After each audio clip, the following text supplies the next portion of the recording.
Bienvenue dans la Minute Cyber, votre rendez-vous quotidien pour décrypter le monde numérique. Aujourd'hui, on va parler de quelque chose de crucial. La cybersécurité ne se limite pas à nos ordinateurs, non. Elle touche aussi nos systèmes physiques les plus vitaux, comme les centrales électriques, les usines ou même les hôpitaux. Pour nous éclairer sur ce sujet fascinant et parfois un peu effrayant, j'ai le plaisir d'accueillir Sophie, experte en sécurité industrielle. Salut Sophie! Bonjour Jérémy et bonjour à toutes et à tous, super ravie d'être là pour cette Minute Cyber. Super. Alors Sophie, pour commencer, peux-tu nous expliquer la différence fondamentale entre l'IT et l'OT? C'est un peu le cœur du sujet, non? Absolument Jérémy, c'est essentiel de bien distinguer les deux. Quand on parle d'IT ou technologie de l'information, on pense à nos serveurs, nos ordinateurs, nos smartphones, bref, tout ce qui gère les données, la communication, les applications de bureau. La priorité ici, c'est la confidentialité des données, leur intégrité et leur disponibilité. On veut que nos fichiers soient protégés, accessibles et qu'ils ne soient pas modifiés sans autorisation. D'accord, donc l'IT c'est vraiment le monde du virtuel, des informations. Exactement. Et de l'autre côté, on a l'OT, pour technologie opérationnelle. Là, on entre dans le monde physique. L'OT, ce sont les systèmes qui contrôlent directement les processus industriels. Les automates programmables, PLC, les systèmes de contrôle et d'acquisition de données, SCADA, qui gèrent des machines dans une usine, le fonctionnement d'une centrale électrique ou même le contrôle de la température dans un hôpital. La grande différence, c'est que la priorité en OT, ce n'est pas la confidentialité des données, c'est avant tout la sécurité humaine et la disponibilité du système. Une panne ou une erreur peut avoir des conséquences physiques immédiates et graves, une explosion, une coupure de courant généralisée ou pire, des blessures. Ah oui, je vois la nuance. En IT, une attaque c'est souvent une perte de données ou un service indisponible. En OT, ça peut être bien plus concret et dangereux. Tout à fait. En OT, on parle de temps de fonctionnement et de sécurité. Un arrêt de production, même de quelques minutes, coûte des fortunes et une mauvaise manipulation due à une cyberattaque pourrait littéralement mettre des vies en danger. C'est une toute autre échelle de risque. C'est clair. Maintenant qu'on a bien compris cette distinction, pourquoi ces systèmes OT qui gèrent le monde réel deviennent-ils une cible privilégiée pour les cyberattaques? Excellente question.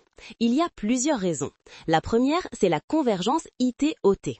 Pendant longtemps, ces deux mondes étaient isolés. Les systèmes OT fonctionnaient en vase clos, un peu comme des forteresses.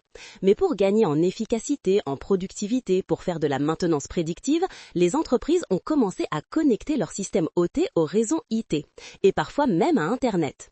C'est génial pour l'innovation, mais ça ouvre aussi de nouvelles portes aux attaquants. Donc, en voulant être plus efficace, on a aussi augmenté les risques. C'est le revers de la médaille. Exactement. Ensuite, il y a la vulnérabilité des systèmes hérités.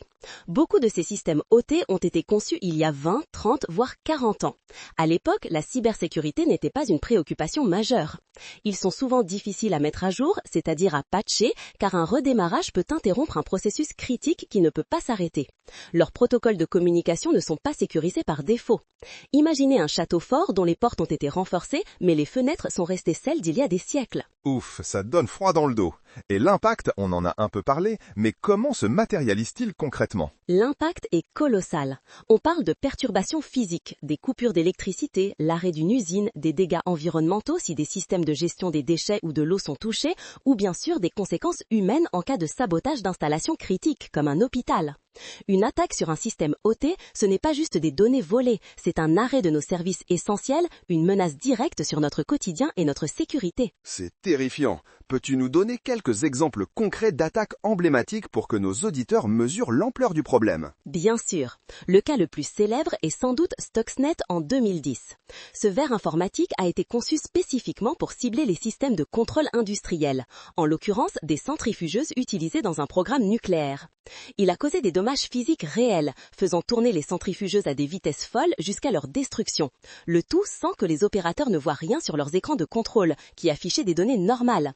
C'est l'exemple parfait d'une cyberattaque qui menace le monde réel. Waouh, c'est comme dans un film d'espionnage, mais c'est bien réel. Précisément. Un autre exemple, ce sont les attaques sur le réseau électrique ukrainien, notamment en 2015 et 2016. Des groupes de cybercriminels ont réussi à prendre le contrôle de systèmes SCADA, provoquant des coupures de courant massives, plongeant des centaines de milliers de personnes dans le noir en plein hiver. C'est une démonstration directe du pouvoir de la cybermenace sur nos infrastructures vitales. Et plus récemment, on a vu des tentatives de sabotage sur des systèmes de traitement de l'eau, comme en Floride en 2021, où un attaquant a tenté d'augmenter la concentration d'hydroxyde de sodium à des niveaux dangereux. Heureusement, ça a été détecté à temps. Ces exemples nous montrent que le danger est omniprésent et très varié. Incroyable, ça nous rappelle à quel point la cybersécurité est essentielle pour la stabilité de nos sociétés. Alors face à toutes ces menaces, quelles sont les bonnes pratiques à mettre en place pour protéger ces systèmes? Il y a plusieurs piliers pour une bonne défense. D'abord, la segmentation réseau. Il faut absolument isoler les réseaux OT des réseaux IT et surtout d'Internet. On utilise souvent ce qu'on appelle des zones démilitarisées ou DMZ qui agissent comme un sas de sécurité pour contrôler rigoureusement les communications entre ces mondes.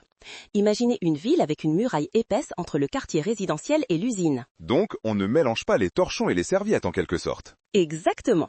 Ensuite, la gestion des vulnérabilités spécifiques. Puisqu'on ne peut pas patcher les systèmes OT n'importe quand, il faut des stratégies adaptées.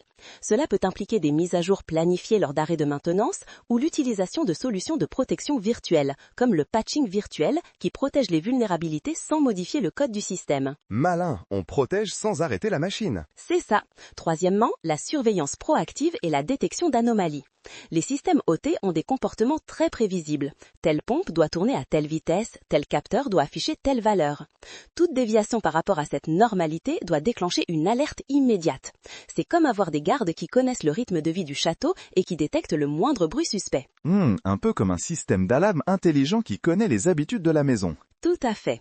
Quatrièmement, une authentification forte et des contrôles d'accès stricts. Cela inclut non seulement les accès physiques aux installations, mais aussi les accès à distance. L'utilisation de l'authentification multifacteur est primordiale pour s'assurer que seules les bonnes personnes avec les bonnes autorisations peuvent interagir avec ces systèmes. Moins il y a de clés, moins il y a de risques. Exactement. Et enfin, et c'est crucial, la formation du personnel opérationnel. L'humain est souvent la première ligne de défense, mais aussi le maillon faible. Les techniciens qui travaillent directement sur ces systèmes doivent être sensibilisés aux risques cyber, savoir identifier les tentatives de phishing et comprendre l'importance des procédures de sécurité.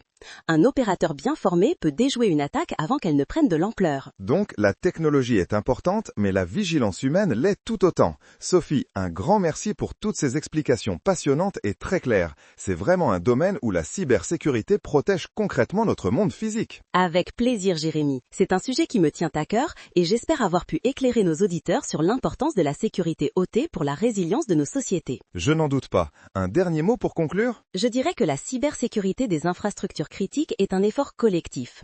Il est essentiel que les experts IT et OT travaillent main dans la main, car c'est en combinant leurs expertises que nous pourrons construire une défense solide face aux menaces de demain. La cyber protège le monde physique et c'est une responsabilité que nous devons tous prendre au sérieux. Parfait mot de la fin. Et voilà, c'est tout pour cette édition de la Minute Cyber. Un immense merci à Sophie pour son expertise. On se retrouve demain pour un nouveau décryptage. D'ici là, restez connectés, mais surtout, restez sécurisés. À très vite!